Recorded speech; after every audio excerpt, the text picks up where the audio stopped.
Today we are going to be saving you money! Woo! And the crowd goes wild.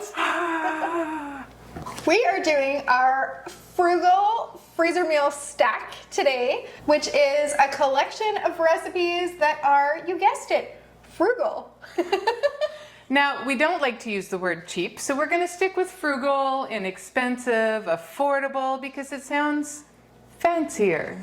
You can be fancy in your frugality, and things can taste good, even though you're not spending a lot of money on this. And a little bit later, we're going to be sharing with you another way that you can save money. But we want to get into this first recipe so that you can see a little bit about what we mean. This first recipe is our barbecue chicken sloppy joes. Now, in our area, ground chicken is about the most inexpensive protein that you can find. And if you can't tell from the way Charlotte said about, we are in Canada. He totally said about, like a boat. There you go. Oh, that was cute. That gave us away. It totally did. That was adorable. Usually we put a little bit more ow into our abouts, but I gave myself away. sorry, back to the recipe. Anyway, so it's frugal enough already, but sometimes we're able to get it on sale, and then we make a whole bunch of ground chicken recipes, because that's one of the great things about freezer cooking, is that you can take full advantage of sales, because you can make a whole whack of meals at once, and they can last 3 to 6 months in your freezer. So for this, you're going to take your ground chicken that is cooked and cooled.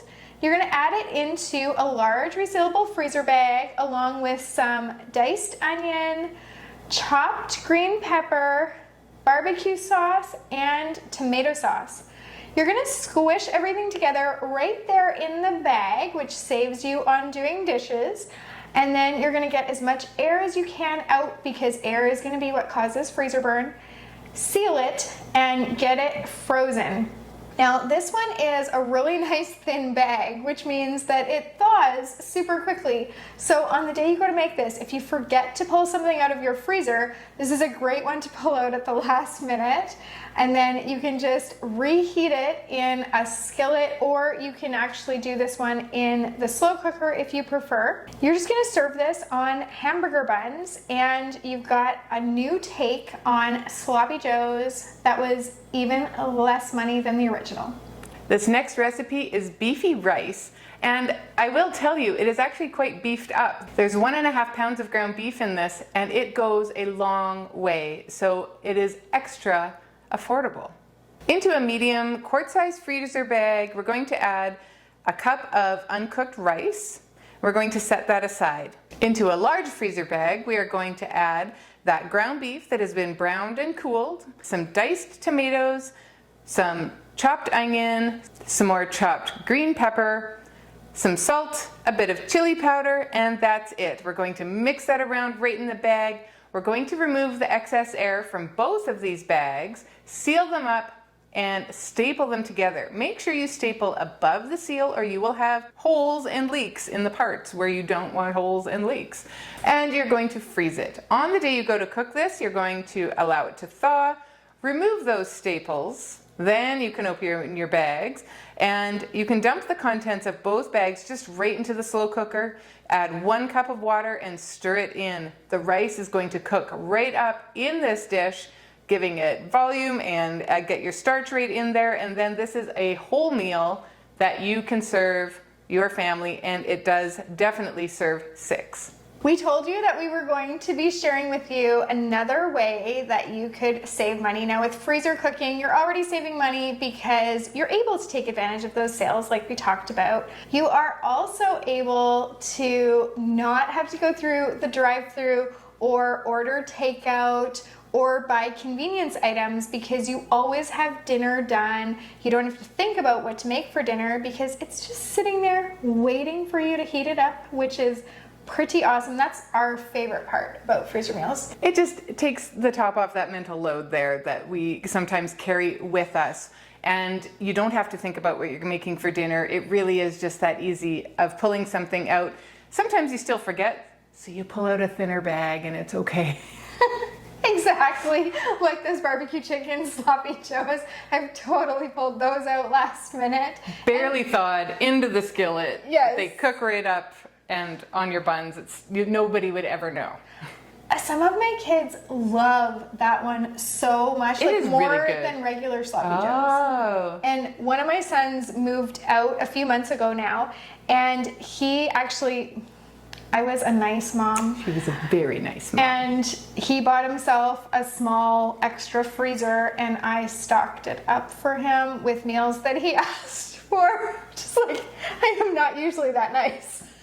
But I love him a lot, and he makes it pretty easy to be nice to him. So barbecue chicken sloppy joes was on his wish list, and so it got made for him. Actually, I'll put a video up there to those meals that I made for him when I was feeling extra generous. Actually, I've made meals for You've more made than meals for more than just him, Yes. more than just that kid. And often we will make meals for our parents and for our in-laws because they're older, they live by themselves, and it's just handy for them to have on hand as well. And it gives them some variety in their diet that sometimes they might not otherwise have. It's hard to cook for one. It is. When you're cooking for one, often you end up eating leftovers all week, and nobody should have to do that. Like, this is a way that you can eat a ton of variety, and also with the money saving, right? Because you're not having to do those convenience foods, the already packaged things that you end up spending so much more on, but you can still make these things easily. So those are some of the ways that freezer cooking saves you a lot of money. Meal planning in general saves you money, and freezer meals is like one step above that in the whole money saving department. But right now you can save yourself some more money because not only do we have our Frugal Fall Bundle on sale, which includes PDFs like this one and a bunch more of frugal meals, and that come with your shopping list, your prep list, printable labels with the cooking instructions on them, which is really awesome. Really awesome. Because then if you are gifting them to someone else, they know how to make them, and you don't have to look up the recipe on the day you go to cook it. But it also has our pantry staples checklist, which is really handy. It has our, what is that book called? Oh, it's like how to save, grocery saving. When freezer cooking. Grocery saving tips for freezer cooking. There you go, grocery saving tips for freezer cooking, little ebook there, and just a lot of handy things to help get you started on the whole saving money through freezer cooking journey. But right now, we also have our Freezer Meals 101 Club, a huge discount. We're having a sale on that, which we do not do very often. No, we don't. But, you know, we thought going along with the whole frugal fall theme, we would go ahead and include a sale on that to get you ready for fall so that you can save even more money. In the Freezer Meals 101 Club, you're going to find recipes that you will find here in this PDF, plus, say about 400 more. They are tried and true. We have tested them. They have been frozen. They have been thawed. They have been eaten, and they are delicious. And I promise you, you will find something in the club that you will love.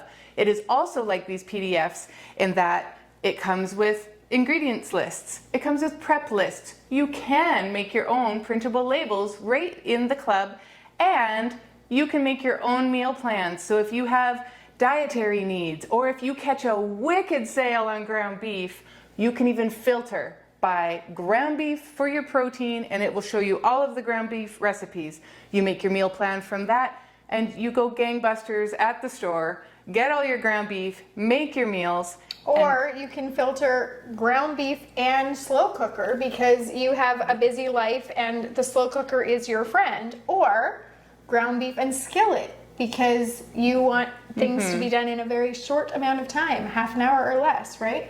So it's so manageable. It is totally tailored to you. It is a wonderful tool, and it is massively on sale right now because we are feeling very frugal. And it includes our live cooking classes where we cook along with you and answer any questions that you have. Plus, those are just fun. They are fun. They're fun for us and they're fun for our club members as well. So please check that out. There are links for everything below that we are talking about, or you go to freezermeals101.com and find the links in there. This next recipe is our ground chicken taco meat, and I kind of have to laugh about this because Christy and I made this not very long ago. I will pop a video actually up there. We did it in like a Frugal meals for 1 or 2 video, and we did so many meals. I think it's 34 meals for $50. Like it was just like mind-blowing savings. But we did do these ground chicken taco meats in there, and we did them in smaller quart-size bags, separated them out just for me because my husband was going to be going away. And while he was gone, I was going to enjoy some nachos, and I love to have the ground chicken taco meat on top of my nachos. So while that isn't what it's designed for, that is my favorite way to eat it.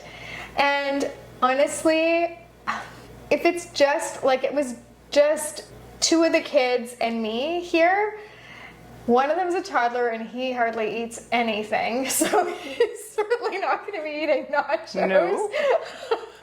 And the other one, she likes nachos and she'll eat them with me, but it's like I find that if I'm only cooking for us, like I'm not going to cook up a big meal. No. I just wanted to have some things that I could kind of treat myself to, like at night after the toddler's in bed, just kind of sit there watching trash TV and eating my nachos.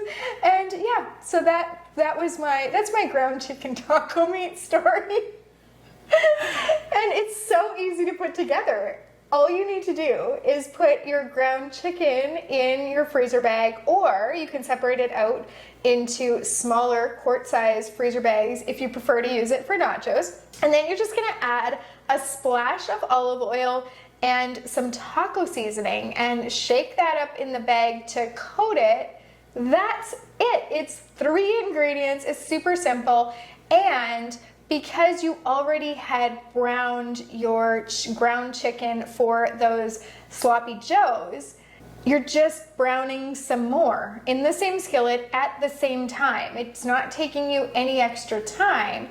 And if you want like freezer meal bonus points, you can make 2 of each of those. So you've now got 4 meals done with your ground chicken.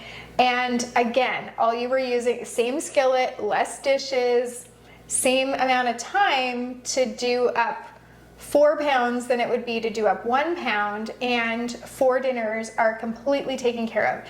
Now, if you want to make this one as tacos, you're obviously going to serve it like with your taco fixings and in your taco shells or flour tortillas or however it is you like tacos, or taco salad. If you're doing it on nachos, you just sprinkle it on top of the cheese and have all your jalapenos. I like pickles on mine, which is weird. Tell us about your nachos, because you do love your nachos. And oh yeah, I forgot about the pickles. That's a new addition. Blue corn chips, habanero cheese, the jalapenos fresh only on mine, baby tomatoes and sliced, and onions, sometimes multiple kinds of onions, like I'll have green onions and purple onions, or kind of whatever I have on hand, but I don't mind if there's extra onions. And then yeah, the pickles is a weird new addition, but I like the crunch and the tang and the contrasted with the spicy of the jalapeno. It's right? It's a thing. It totally is. There you go. That's my nacho story. My favorite part about Charlotte and her nachos is that it's spread out very evenly so that you get the best of each bite. I am a little more haphazard when I make my nachos, and I think it would probably turn her off because, you know, you might get one that just has a little chunk of cheese on it and it would not be good enough. No, so my nachos, like I spread the chips out like they're puzzle pieces. And so each one has its spot, right? Yes. There's no layers. No, there's no layers. And then they all get cheesed. And then every chip gets 1 jalapeno slice, 1 onion slice, or 2 if I'm using 2 kinds of onions, one pickle slice, one tomato slice, like they are all even. So that way, like this chip isn't jealous of that chip, and like And nobody is left each out. one is the perfect bite. Each one is the perfect bite. And if you eat like on this side of your mouth for one bite and then this side of your mouth for the other bite, like you eat this whole chip on this side of your mouth and then this whole chip on this side of your mouth, and then it's all even. And you like the little Tostitos. Well, I like the blue corn chips Oh, you like the the blue very corn best. But for a while, the brand of blue corn chips that I had weren't available in Canada. They're back only at one store, and weirdly enough, in their pharmacy section, which What? makes no sense. No sense. No sense. And it's like I just happened to see them. This is after years of drought on the blue corn chips. There were other brands of blue corn chips, but they were not the right I ones. don't want those. These have exactly the right amount of seasoning. They're the Tostitos organic blue corn chips. Any other ones just don't have the right amount of seasonings. And sometimes it's like, they're almost like mealy or something. Like the blue corn it's not right. But anyway, these are right.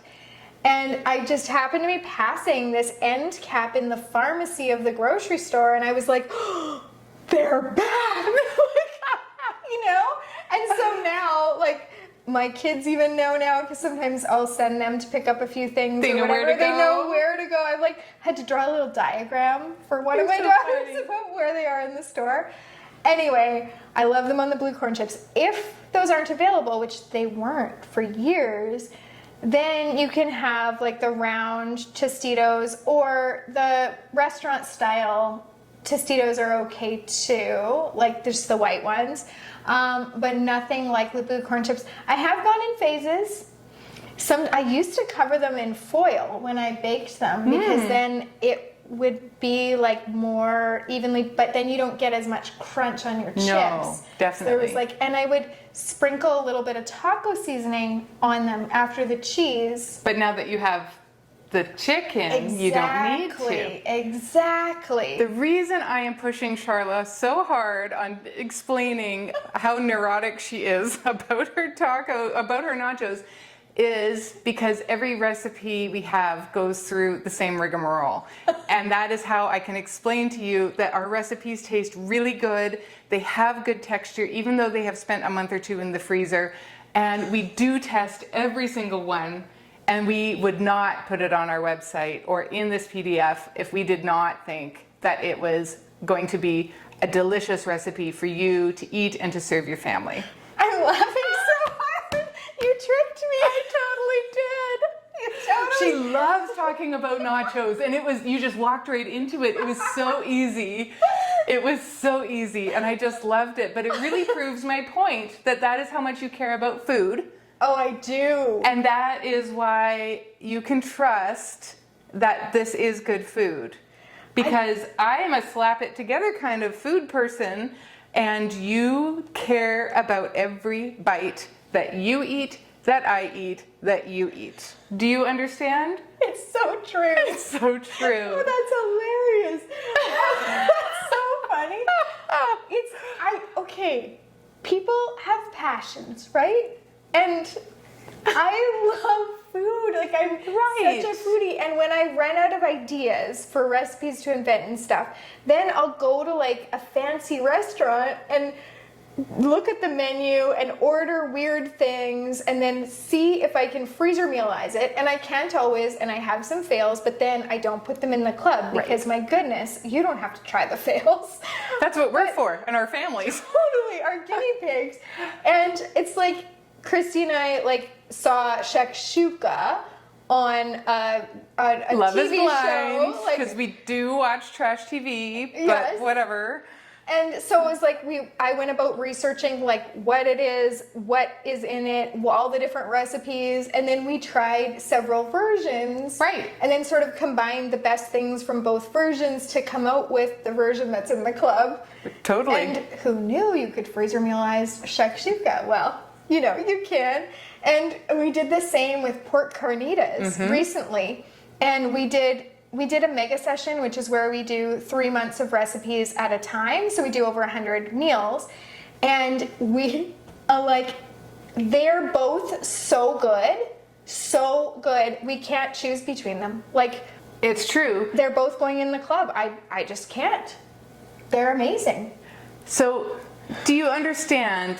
And even the level of care that is, I mean, if she can be this excited about ground chicken taco meat that tastes that good, the other things in this taste good, the club tastes good. I just really wanted to highlight that for you, because if you're going to try these recipes, they really are that good. That's just all I have to say about that. You're so funny. You totally tricked me. I did. You just walked right in like... You can get me to talk about food for I can get her to talk about food forever. And not just food, but freezer meals, honestly. If somebody ever asks you the question, what would you give a TED Talk on right now? What could you talk about for an hour right now? We regularly talk about freezer meals for an hour easily. It's true. And I used to say office culture, but now I say freezer meals. You could talk about office culture. I have talked about office culture for an hour. Yep. I am passionate about office culture. And gardening. I could probably talk about gardening for an hour. As long as I had something in front of me to talk about, like the flowers and, but she could talk about nachos for an hour. I could talk about freezer meals for an hour. I could talk about some brain sciencey things like trauma's effect on the brain, early childhood development, that kind of early childhood. You wrote a book about that. Particularly, I wrote a book about sensory processing. Sensory processing. So I could talk about sensory processing for an hour. I could talk about 10 books. hours. Oh yeah, we could talk. We talk about books. Okay, so if you're new here, sorry. We often say people come for the food and stay for the chat, and that's okay because that's the kind of channel that this is. There have been times that we have given full-on book club discussions about the things that we're reading. In the middle of a freezer meals video. And it just turns out A-okay, and people seem to like that. So, you know what, if you want to zip through this and get to the next recipe, we can do that with you, or we could talk about books for a bit. There's timestamps on the bottom, so they can zip through. You can zip through. Okay, but we will get to the next recipe. About the next recipe, yes. Mm-hmm. Okay, we are going to get to the next recipe, but after we've spent all this time talking about what a foodie I am and how good the meals are, we're going to talk about kinda chili. That's so ironic. Oh, it's funny. So trust us. Maybe with some magic editing, we can swap this around. Doesn't matter. Do you know what? This will fill your belly. It is frugal, and it does actually taste okay. It tastes more than okay. Kinda chili. Tastes okay. It actually tastes good. It's delicious. Actually, it is actually delicious. Good. But it's only 3 ingredients. All right. So for kind of chili, which my husband named. Into your bag, you're going to put some cans of kidney beans. Kinda. Some salsa. Kinda. And that's it. And those are 2 of your ingredients. You're going to squish those together in your bag. And then in a medium-sized, quart-sized freezer bag, you're going to put some Tex-Mex cheese that's shredded. Or you could use cheddar if you prefer. You're going to get the air out of both those bags, seal them, and attach them by staple above the seam. And then on the day you want to make this, well, you just kind of heat this up in a pot, in your oven, or in the microwave, and you just top it with the cheese, and once the cheese melts, you eat. It's so frugal, and actually, for 3 ingredients, you can change it up a little, because you can change the kind of cheese. You can change the kind of salsa, because there's salsas out there that have black beans and corn in them already, or that are a habanero salsa.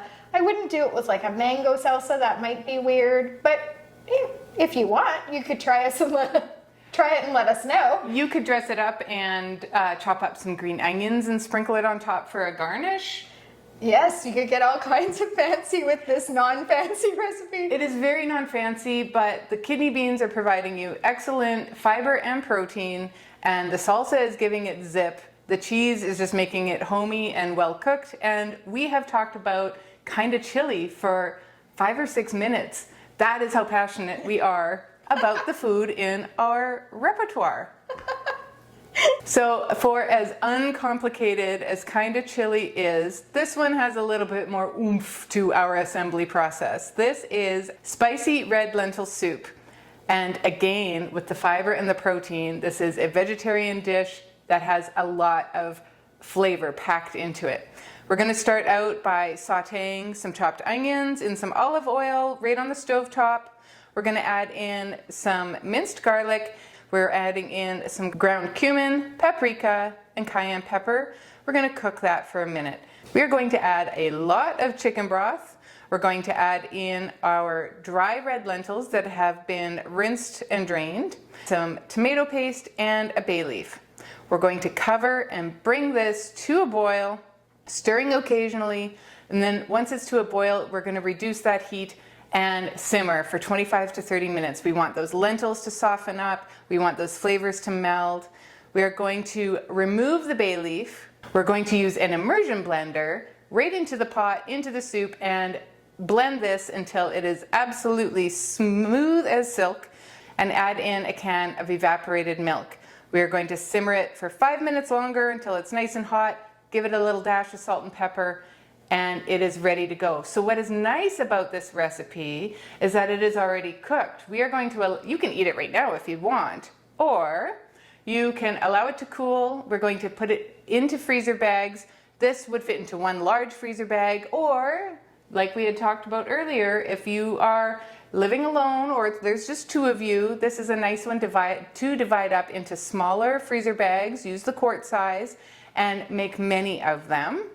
And then it's just a simple reheat on the day you go to cook this. So you are going to get all that excess air out, just like the other meals, allow it to freeze.